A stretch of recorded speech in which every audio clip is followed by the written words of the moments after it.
Welcome back to the channel guys. तो आज हम एक ऐसी स्ट्रेटजी के बारे में बात करेंगे जिससे लास्ट 3 मंथ का मेरा रिजल्ट लगभग 38-40% रहा।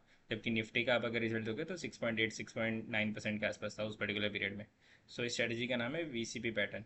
सो हमने क्या किया कि इसी स्ट्रेटजी को यूज़ करके मेरे पोर्टफोलियो को इतना ग्रो किया है मैंने। सो मैं तो इस चीज़ में बिलीव रखता हूँ कि आपको 20 अलग अलग स्ट्रेटजी या 30 अलग अलग स्ट्रेटजी, 50 इंडिकेटर ये सब याद करने की ज़रूरत नहीं है। आपको हमेशा कोई भी एक स्ट्रेटजी पकड़ना है और उसको एकदम मास्टर कर लेना है। तो आज मैं आपको वीसीपी को पूरा एक डिटेल एक्सप्लेनेशन दूंगा कि हम कैसे इसमें काम करते हैं या फिर हमने कैसे कैसे इसको यूज़ किया है। अब इसको समझ।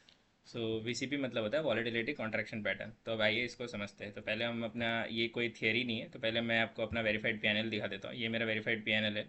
आप देख सकते हो फ्रॉम अप्रैल टू 30 जून, जो कि लास्ट 3 मंथ है फाइनेंशियल ईयर का। इसमें देख सकते हो कि निफ्टी ने 6.8% के आसपास दिया, मेरे पोर्टफोलियो ने 38% के आसपास दिया है। ये सिंपली मैंने कर पाया क्योंकि मैंने एक स्ट्रेटजी पे फोकस रखा और उस स्ट्रेटजी को बहुत अच्छे से मास्टर किया है। चलिए।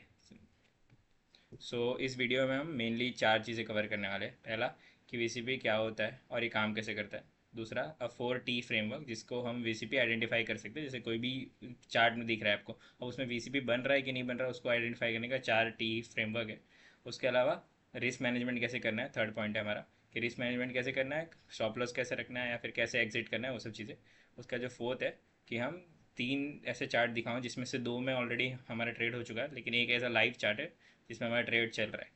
उसको हम समझेंगे कि इसमें वीसीपी कैसे बना, कैसे मूवमेंट आया, ये सब चीज़ें।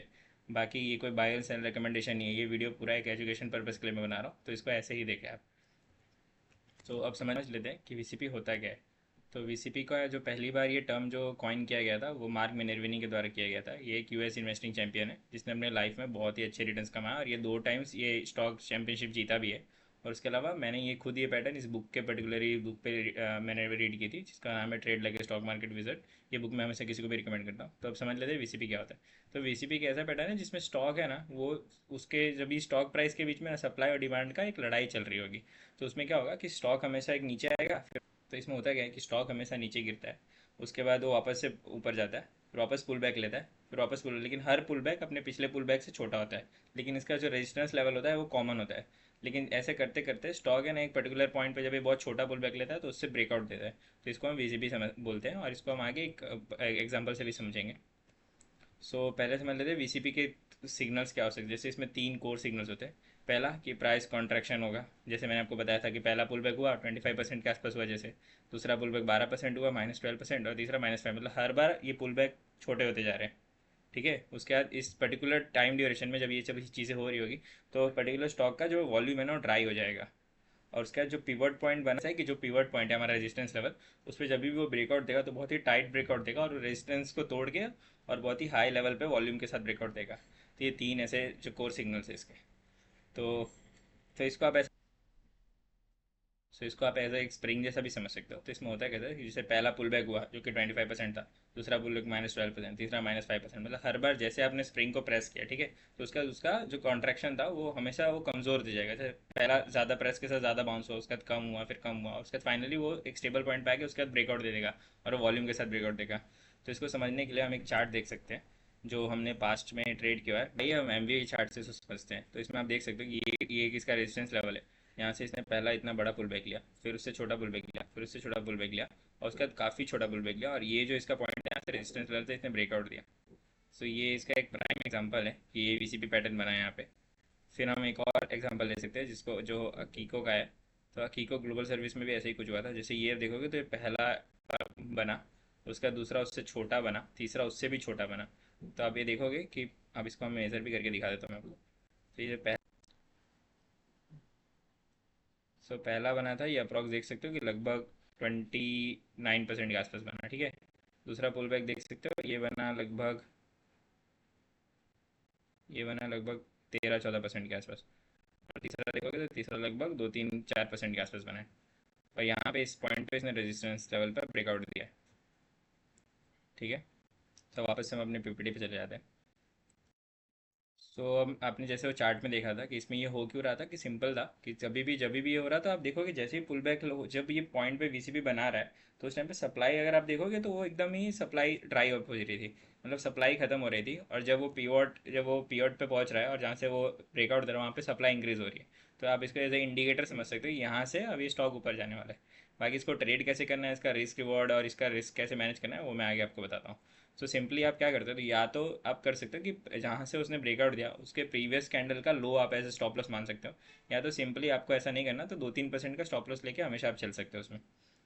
40 फ्रेमवर्क समझ लेते हैं कि कोई भी स्टॉक को, कोई भी चार्ट को आप कैसे 30 सेकेंड्स के अंदर आइडेंटिफाई कर लो। तो पहला कि उसका ट्रेंड जो होना चाहिए वो हमेशा अपवर्ड होना चाहिए। मतलब अभी स्टॉक अप ट्रेंड में है, अब वो पुल बैक बना भी रहा है तो वो हमेशा पुल बैक छोटा बना रहा है और वो स्टॉक अप ट्रेंड में जाने की कोशिश कर रहा है। और वो हमेशा 21 या 63 EMA के ऊपर होना चाहिए स्टॉक का चार्ट। दूसरा, उसका जो पुल बैक है वो हमेशा टाइट बनना चाहिए, मतलब हर बार वो छोटा होना चाहिए। तीसरा कि उसका वॉल्यूम ड्राई अप होना चाहिए, मतलब जब भी वो ये चीज़ें वीसीपी पैटर्न बना रहा है तो उसका वॉल्यूम ड्राई हो जाना चाहिए। और चौथा जो सबसे इंपॉर्टेंट है कि जब वो ब्रेकआउट देगा तो हाई वॉल्यूम के साथ वो ब्रेकआउट देना चाहिए और वहीं पे आपको एंट्री बनाना है। तो ये 4T फ्रेमवर्क है, मतलब trend, tightening, turn down volume और द पिवट पॉइंट। ये चीज़ आपको समझ के रखना है, ये चार ऐसे 4T फ्रेमवर्क है। आप समझ लेते हैं सिंपली आप एंट्री कैसे बनाओगे। कि आप क्या करोगे कि जिस भी पॉइंट पे उसने ब्रेकआउट दिया है उस पर्टिकुलर कैंडल का जो नेक्स्ट कैंडल होगा उसके लो को आप एंट्री बना सकते हो। दूसरा, स्टॉप लॉस आपको जैसे मैंने बोला, या तो आप क्या कर सकते हो 2-3% नीचे रख सकते हो, या तो सिंपली आप कर सकते हो कि उसका प्रीवियस कैंडल, जो ब्रेकआउट कैंडल का प्रीवियस कैंडल है उसके लो को आप ऐसे स्टॉप लॉस मान सकते हो। तीसरा, एग्जिट कब करना है, जब इसने 21 EMA या 63 EMA का ब्रेक नीचे उसने क्लोजिंग दे दिया तो उस केस में आपको उसको उधर से एग्जिट हो जाना है।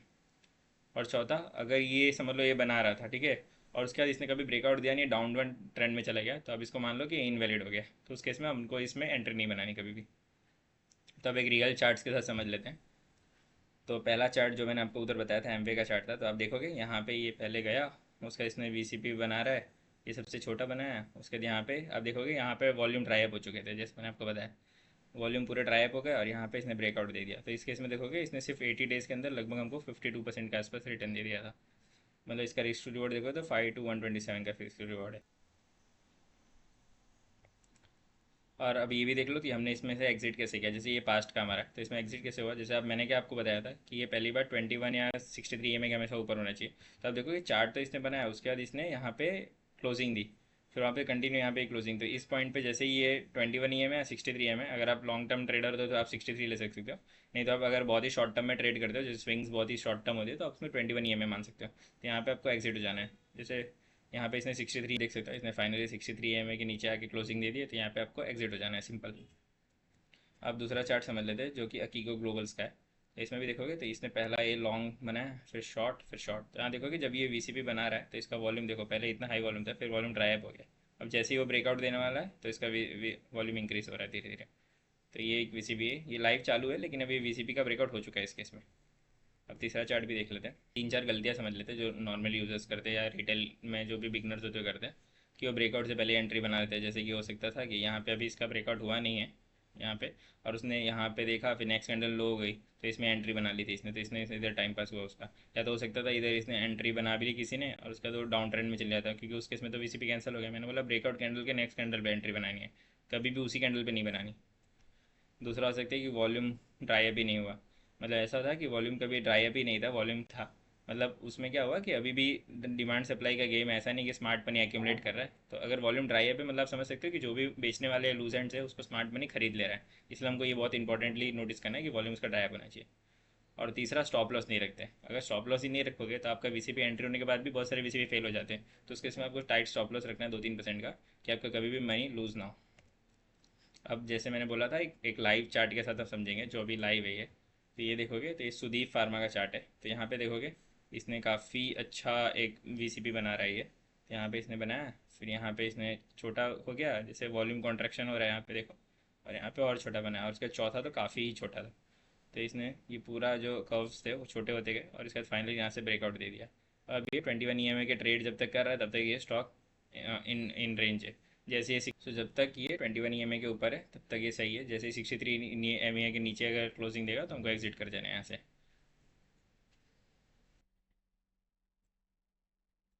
तो अब एक बार पूरा सिस्टम एक बार एक साथ देख लेते हैं। Simple 4 tree framework to identify stock: trend, tightening, turn down volume और द पिवट।